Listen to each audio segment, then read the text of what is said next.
ನಮಸ್ತೆ ಫ್ರೆಂಡ್ಸ್, ನಂದಿ ಬ್ಲಾಗ್ಸ್ಗೆ ಸ್ವಾಗತ ಸುಸ್ವಾಗತ. ಮಾಜಿ ಪ್ರಧಾನಿ ಆದ ದೇವೇಗೌಡರು ಯಾರಿಗೆ ತಾನೇ ಗೊತ್ತಿಲ್ಲ.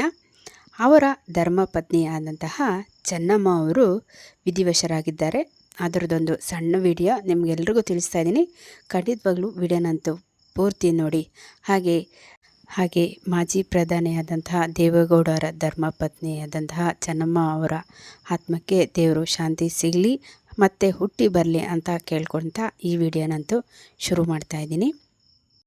ಕಳೆದ ಹಲವಾರು ದಿನಗಳಿಂದ ತೀವ್ರ ಅನಾರೋಗ್ಯದಿಂದ ಬಳಲುತ್ತಿದ್ದ ಮಾಜಿ ಪ್ರಧಾನಿಯಾದಂತಹ ನಮ್ಮ HD ದೇವೇಗೌಡ ಅವರ ಪತ್ನಿ ಚೆನ್ನಮ್ಮ ಸುಮಾರು 85 ವರ್ಷ ಅವ್ರಿಗೆ ಆಗಿತ್ತು.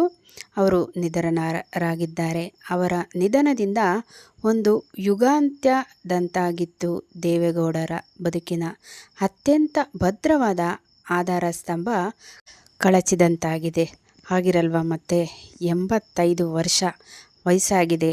ಎಷ್ಟು ಅನ್ಯೋನ್ಯವಾಗಿದ್ದ ದೇವೇಗೌಡ ಅವರ ಪತ್ನಿ, ಕಷ್ಟ ಸುಖದಲ್ಲಿ ಭಾಗಿಯಾಗಿದ್ದ ಅವರು ಈಗ ದೇವೇಗೌಡ ಅವ್ರನ್ನ ಅಷ್ಟೇ ಅಲ್ಲದೆ ಮನೆಯವರೆಲ್ಲರನ್ನೂ ಬಿಟ್ಟು ಆಗಲಿರೋದು ಅವ್ರಿಗೆ ತುಂಬಲಾರದ ನಷ್ಟ ಅನ್ನೋದು ಆಗಿರುತ್ತೆ. ಆ ದೇವರು ಅವ್ರಿಗೆ ಆ ನೋವನ್ನು ಸಹಿಸೋ ಅಂತಹ ಶಕ್ತಿ ಕೊಡಲಿ ಅಂತ ನಾನಂತೂ ನಮ್ಮ ನಂದಿ ಬ್ಲಾಗ್ಸ್ ಕಡೆಯಿಂದ ಪ್ರಾರ್ಥಿಸ್ತೀನಿ. ಹಾಗೆ ಚೆನ್ನಮ್ಮ ದೇವೇಗೌಡ ಅವರ ನಿಧನಕ್ಕೆ ರಾಷ್ಟ್ರಪತಿ ದ್ರೌಪದಿ ಮುರ್ಮು, ಉಪರಾಷ್ಟ್ರಪತಿ CP ರಾಧಾಕೃಷ್ಣನ್, ಪ್ರಧಾನಮಂತ್ರಿ ನರೇಂದ್ರ ಮೋದಿಜಿ, ಹಾಗೆ ಕರ್ನಾಟಕದ ರಾಜ್ಯಪಾಲ ರಾಜನಾಥ್ ಸಿಂಗ್, ಅಮಿತ್ ಶಾ, ಮುಖ್ಯಮಂತ್ರಿಯಾದಂತಹ DK ಶಿವಕುಮಾರ್ ಅವರು, ಹಾಗೆ ಉಪಮುಖ್ಯಮಂತ್ರಿ ಆದಂತಹ ಡಾಕ್ಟರ್ G ಪರಮೇಶ್ವರ್ ಅವರು, ಹಾಗೆ ಮಾಜಿ ಮುಖ್ಯಮಂತ್ರಿಗಳಾದಂತಹ BS ಯಡಿಯೂರಪ್ಪ, ಹಾಗೆ ಸಿದ್ದರಾಮಯ್ಯನವರು, ಹಾಗೆ ಕೇಂದ್ರ ಸಚಿವರಾದ ಪ್ರಹ್ಲಾದ್ ಜೋಶಿ, ಹಾಗೆ ಶೋಭಾ ಕರಂದ್ಲಾಜೆ, BJP ರಾಜ್ಯಾಧ್ಯಕ್ಷ BY ವಿಜಯೇಂದ್ರ ಸೇರಿದಂತೆ ಅನೇಕ ಗಣ್ಯರು ಸಹ ತೀವ್ರ ಸಂತಾಪ ವ್ಯಕ್ತಪಡಿಸಿದ್ದಾರೆ.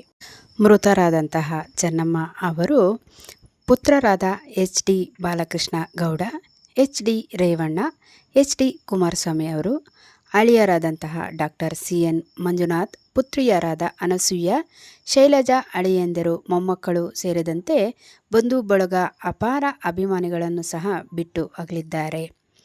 ಮೃತರ ಅಂತ್ಯಕ್ರಿಯೆ ಭಾನುವಾರ ಹಾಸನ ಜಿಲ್ಲೆ ಹೊಳೆನರಸೀಪುರ ತಾಲೂಕಿನ ಪಡವಲಹಿಪ್ಪೆ ಗ್ರಾಮದಲ್ಲಿ ನಡೆಯಲಿದೆ ಎಂದು ಕುಟುಂಬದ ಮೂಲಗಳು ತಿಳಿಸಿವೆ. ಕಳೆದ ಕೆಲವು ದಿನಗಳಿಂದ ಉಸಿರಾಟದ ತೊಂದರೆಯಿಂದ ಬಳಲುತ್ತಿದ್ದ ಚೆನ್ನಮ್ಮ ಅವರನ್ನು ಬೆಂಗಳೂರಿನ HAL ವಿಮಾನ ನಿಲ್ದಾಣದ ರಸ್ತೆಯಲ್ಲಿರುವ ಮಣಿಪಾಲ್ ಆಸ್ಪತ್ರೆಗೆ ದಾಖಲಿಸಲಾಗಿತ್ತು. ಮಣಿಪಾಲ್ ಆಸ್ಪತ್ರೆಯ ನುರಿತ ವೈದ್ಯರಾದ ಡಾಕ್ಟರ್ ಸತ್ಯನಾರಾಯಣ ಮೈಸೂರು ಹಾಗೂ ಡಾಕ್ಟರ್ ಸುನೀಲ್ ಕಾರಂತ್ ನೇತೃತ್ವದ ತಂಡದಿಂದ ಚಿಕಿತ್ಸೆ ನೀಡಲಾಗುತ್ತಿತ್ತು. ತುರ್ತು ಚಿಕಿತ್ಸಾ ಘಟಕದಲ್ಲಿ ಚಿಕಿತ್ಸೆ ಪಡೆಯುತ್ತಿದ್ದ ಚೆನ್ನಮ್ಮ ಅವರಿಗೆ ಬೆಳಗಿನಿಂದಲೇ ಉಸಿರಾಟದಲ್ಲಿ ತೀರಾ ತೊಂದರೆ ಕಾಣಿಸಿಕೊಂಡಿತ್ತು. ರಕ್ತದೊತ್ತಡ ಸಹಜ ಸ್ಥಿತಿಯಲ್ಲಿದ್ದರೂ ಉಸಿರಾಟದ ತೊಂದರೆಗೆ ವೈದ್ಯರು ವಿವಿಧ ಚಿಕಿತ್ಸೆಗಳನ್ನು ನೀಡಿದರೂ ಉಳಿಸಿಕೊಳ್ಳುವ ಅವರ ಪ್ರಯತ್ನ ಈಡೇರಲಿಲ್ಲ.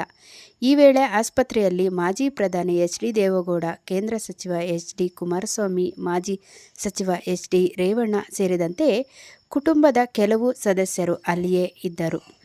ಮಾಜಿ ಪ್ರಧಾನಿ HD ದೇವೇಗೌಡ ಅವರ ಧರ್ಮಪತ್ನಿ ಚೆನ್ನಮ್ಮ ಅವರ ಪಾರ್ಥಿವ ಶರೀರವನ್ನು ಪದ್ಮನಾಭ ನಗರದ ನಿವಾಸಕ್ಕೆ ಇಂದು ರಾತ್ರಿ 9 ಗಂಟೆ ವೇಳೆಗೆ ತರಲಾಗುತ್ತದೆ. ಮನೆಯಲ್ಲಿ ಸಂಪ್ರದಾಯದಂತೆ ವಿಧಿವಿಧಾನಗಳನ್ನು ನೆರವೇರಿಸಿದ ಬಳಿಕ ದರ್ಶನಕ್ಕೆ ವ್ಯವಸ್ಥೆ ಮಾಡಲಾಗುತ್ತದೆ. ನಾಳೆ ಮಧ್ಯಾಹ್ನದವರೆಗೂ ಚೆನ್ನಮ್ಮ ಅವರ ಪಾರ್ಥಿವ ಶರೀರದ ಅಂತಿಮ ದರ್ಶನಕ್ಕೆ ಅವಕಾಶ ಕಲ್ಪಿಸಲಾಗುತ್ತದೆ. ಅನಂತರ ಹಾಸನ ಜಿಲ್ಲೆ ಹೊಳೆನರಸೀಪುರ ತಾಲೂಕಿನ ಹರದನಹಳ್ಳಿಗೆ ಪಾರ್ಥಿವ ಶರೀರವನ್ನು ಕೊಂಡೊಯ್ದು ಸಾರ್ವಜನಿಕ ದರ್ಶನಕ್ಕೆ ವ್ಯವಸ್ಥೆ ಮಾಡಲಾಗುತ್ತದೆ. ಸೋಮವಾರ ಧಾರ್ಮಿಕ ವಿಧಿವಿಧಾನಗಳೊಂದಿಗೆ ಅಂತ್ಯಕ್ರಿಯೆ ನೆರವೇರಿಸಲಾಗುವುದು ಎಂದು ಗೌಡರ ಕುಟುಂಬದ ಆಪ್ತ ಮೂಲಗಳು ತಿಳಿಸಿವೆ. ಪ್ರತಿಯೊಬ್ಬ ಗಂಡಸಿನ ಯಶಸ್ಸಿನ ಹಿಂದೆ ಹೆಣ್ಣು ಇರ್ತಾರೆ ಅಂತ ಕೇಳಿರ್ತೀರ. ಅದು ನಮ್ಮ ಮಾಜಿ ಪ್ರಧಾನಿಯಾದಂತಹ HD ದೇವೇಗೌಡ ಅವರ ಹಿಂದೆ ಸಹ ಅವರ ಧರ್ಮಪತ್ನಿ ಸಹ ಇದ್ದರು ಅಂತ ಹೇಳಿದ್ರೆ ತಪ್ಪಾಗಲಾರ್ದು. ಅಧಿಕಾರದ ಉತ್ತುಂಗದಲ್ಲಿ ಸರಳತೆಯ ಸಕಾರವಾಗಿದ್ದ ಎಚ್.ಡಿ. ದೇವೇಗೌಡರು ಕರ್ನಾಟಕದ ಮುಖ್ಯಮಂತ್ರಿಯಾಗಿ ನಂತರ ದೇಶದ ಪ್ರಧಾನಿಯಾಗಿ ಉನ್ನತ ಹುದ್ದೆಗಳನ್ನು ಅಲಂಕರಿಸಿದರು. ಅವರ ಮನೆಯಲ್ಲಿನ ಸರಳತೆಯನ್ನು ಕಾಯ್ದುಕೊಳ್ಳುವಲ್ಲಿ ಚೆನ್ನಮ್ಮ ಅವರ ಪಾತ್ರ ಹಿರಿದು. ಅಧಿಕಾರದ ಆಮಿಷಗಳಿಗಿಂತ ಸಾಂಸಾರಿಕ ಬದ್ಧತೆ ಮತ್ತು ಮೌಲ್ಯ ಅವರ ಹೆಚ್ಚಿನ ಆದ್ಯತೆ ನೀಡಿದ್ದರು. ರಾಜಕೀಯದ ಗದ್ದಲಗಳ ನಡುವೆಯ ಕುಟುಂಬವನ್ನು ಭದ್ರವಾಗಿ ಹಿಡಿದಿಟ್ಟುಕೊಂಡಿದ್ದ ಅವರು ದೇವೇಗೌಡ ಅವರ ದೈಹಿಕ ಮತ್ತು ಮಾನಸಿಕ ನೆಮ್ಮದಿಯ ತಾಣವಾಗಿದ್ದರು. ದೇವೇಗೌಡ ಅವರು ಹಳ್ಳಿಗಳಲ್ಲಿ ಸಂಚರಿಸಿ ರಾಜಕೀಯ ಏರಿಳಿತಗಳನ್ನು ಎದುರಿಸುತ್ತಿದ್ದಾಗ ಮನೆಯ ಜವಾಬ್ದಾರಿಯನ್ನು ಸಮರ್ಥವಾಗಿ ನಿಭಾಯಿಸಿ ಪತಿಗೆ ಸಂಪೂರ್ಣ ಬೆಂಬಲ ನೀಡಿದವರು ಚೆನ್ನಮ್ಮನವರು. ಕಷ್ಟದ ದಿನಗಳಲ್ಲಿಯೂ ಧೃತಿಗೆಡದೆ ಗೌಡರಿಗೆ ಬೆನ್ನೆಲುಬಾಗಿ ನಿಂತು ಅವರ ರಾಜಕೀಯ ಮಹತ್ವಾಕಾಂಕ್ಷೆಗಳಿಗೆ ಬಲ ತುಂಬಿದ್ದರು.